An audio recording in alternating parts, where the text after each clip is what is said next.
22 জানুয়ারি সকালে ইতালির রোম থেকে ঢাকায় ফিরছিল বিমান বাংলাদেশ এয়ারলাইন্সের একটি ফ্লাইট। সে সময় অপরিচিত এক নম্বর থেকে হযরত শাহজালাল আন্তর্জাতিক বিমানবন্দরে ফোন করে ওই বিমানে বোমা হামলার হুমকি দেওয়া হয়। সকাল 8:50 হযরত শাহজালাল আন্তর্জাতিক বিমানবন্দরে জরুরি অবতরণ করে বিমানটি। ফ্লাইটটিতে থাকা 250 জন যাত্রী ও 13 জন ক্রুকে নিরাপদে নামিয়ে আনা হয়। আরোহীরা জানিয়েছেন তারা বিমান থেকে নামার আগ পর্যন্ত এই হুমকির কথা জানতেনই না। বাইরে হয়ে যাচ্ছি, আমরা ভিতরে আমার কোনো স্থান নেই, বাইরে হয়ে যাচ্ছি। সবাই মোটামুটি আতঙ্কিত, তবে আমার মনে হচ্ছে এটা ফেক নিউজ, এটাই মনে হইতেছে। বিমানে নাকি বোমা ছিল, এর জন্য আমাদের বের করে দেওয়া হয়েছে। একবার বের করে সব লাকেজটাকে সব আমার বিমানের মধ্যে রাখা হয়েছিল। দেন হয়েছে আমরা প্রায় 2-3 ঘন্টা পর এরপর আমরা জানতে পারছি যে সব চেকিং হয়েছে, দেন আমরা বের হয়েছি আর কি। হট্টগোল হওয়ার পরে ঠিক আছে, ওনারা ওইখানে চেকিং শেষ করে এরপরে আপনি দর্জন করে নিয়ে এরপরে সবাইকে মাল দিই। আমার পর দেখি চারিপাশে পুলিশ এগুলা ওগুলো দেখার পরে আর কি, তারপরে বলছে যে না আছে আর কি, তো বোমা আছে নামার পর অবশ্যই আতঙ্ক ভাই। এখানে আল্লাহ বাঁচাচ্ছে, আলহামদুলিল্লাহ বলছে। অবশ্যই এখন যদি এরকমটা পরিস্থিতি হয় তো গভর্নমেন্টের তো রাইট আছে, স্বাভাবিক। এটা আমাদের সেফটির জন্য আগে আমাদেরকে বিমান থেকে নামানো হয়েছে, আগে আমাদের সেফটি। বিমানটিতে থাকা যাত্রীদের লাগেজগুলো তল্লাশি শেষে তা সংশ্লিষ্ট যাত্রীদের বুঝিয়ে দেওয়া হয়েছে বলে জানা গেছে।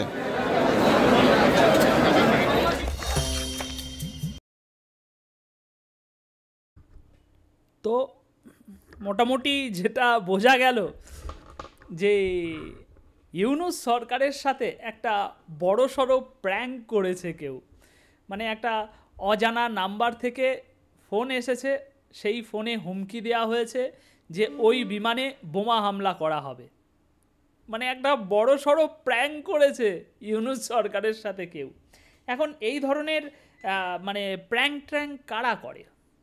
নিশ্চিত আপনার যে শত্রু তারাই করবে, তাই না? তো এখন আমরা যদি ভেবে দেখি যে এই ইউনূস সরকারের সবথেকে বড় শত্রু কে, তারাই নিশ্চয়ই এই প্র্যাঙ্কটা করেছে, তাই না? সুতরাং ইউনূস সাহেব এবং সমন্বয়ক, আপনাদের যে শত্রু আপনারা তৈরি করেছেন তারা কিন্তু মোটেও কমজোরি কেউ নয়।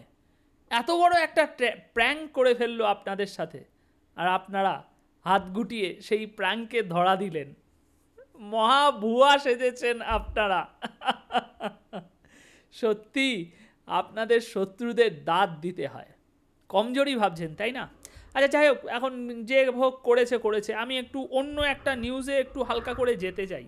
বন্ধুরা, এটা কিন্তু অন্য নিউজ, এই নিউজের সাথে একসাথে না। কিন্তু বেশ কিছুদিন ধরে আমরা বহুবার দেখলাম বিভিন্ন মাদ্রাসায়, স্কুলে, হসপিটালে, কখনো রেল স্টেশনে বোর্ডে লেখা ভেসে উঠছে লাল রঙের, ছাত্রলীগ আবারও ভয়ঙ্কর রূপে ফিরবে।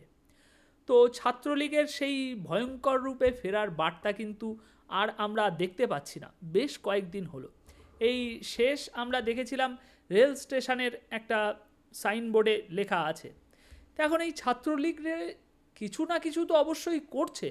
সুতরাং ইউনূস সাহেব, আমি একটু আপনাকে সতর্ক করে রাখছি, একটু সাবধানে থাকবেন। এই ছাত্রলীগ বলার নেই, শেখ হাসিনার সময় তো দেখেছেন এদের পাওয়ার। সুতরাং এখন শেখ হাসিনা ক্ষমতায় নেই, তাই কি হয়েছে?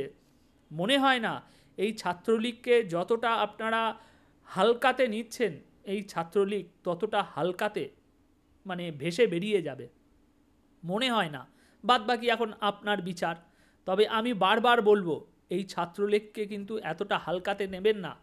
এখন হয়তো কয়েকদিন হচ্ছে তারা ভয়ঙ্কর রূপে ফেরার যে বার্তা বারে বারে দিচ্ছিল রেল স্টেশনে, তারপরে আরও অনেক জায়গায়। রেল স্টেশনটা বিশেষ করে কেন বলছি, কারণ ওখানে অনেক যাত্রী আসে, তো এই আপনার বিমানবন্দরেরই মতো এই ঘটনার সঙ্গে কিন্তু জড়িত নয়, এটা আলাদা, ওটা আলাদা। এখন আমি বলছি না কিন্তু যে ছাত্রলীগেরই কেউ আপনাদের সাথে এই প্র্যাঙ্কটা করেছে, না, এটা কিন্তু আমি বলছি না, এটা আলাদা খবর। তো এখন যাই হোক, তা এরা কিন্তু আবারও ভয়ঙ্কর রূপে কোনোভাবে ফিরতে পারে, সুতরাং সাবধান থাকবেন।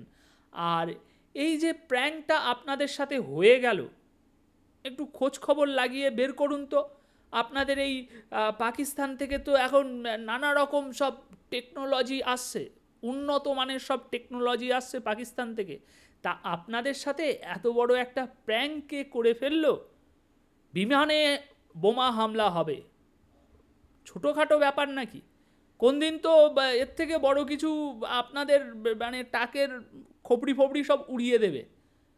সুতরাং বুঝতে পারছেন, ভালো করে খোঁজ খবর লাগান। আর বিশেষ করে ছাত্রলীগের ওই ব্যাপারটা ভালো করে দেখুন, ওরা নিশ্চয়ই কোথাও গোপনে কিছু চক্রান্ত করছে কিন্তু, সুতরাং সাবধান হয়ে যান।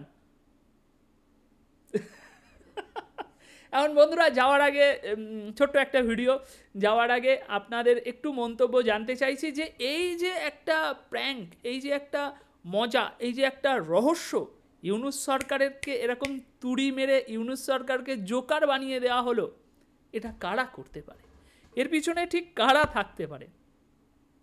একটু কমেন্ট বক্সে অবশ্যই জানিয়ে যাবেন। তো দেখা হচ্ছে পরবর্তী ভিডিওতে।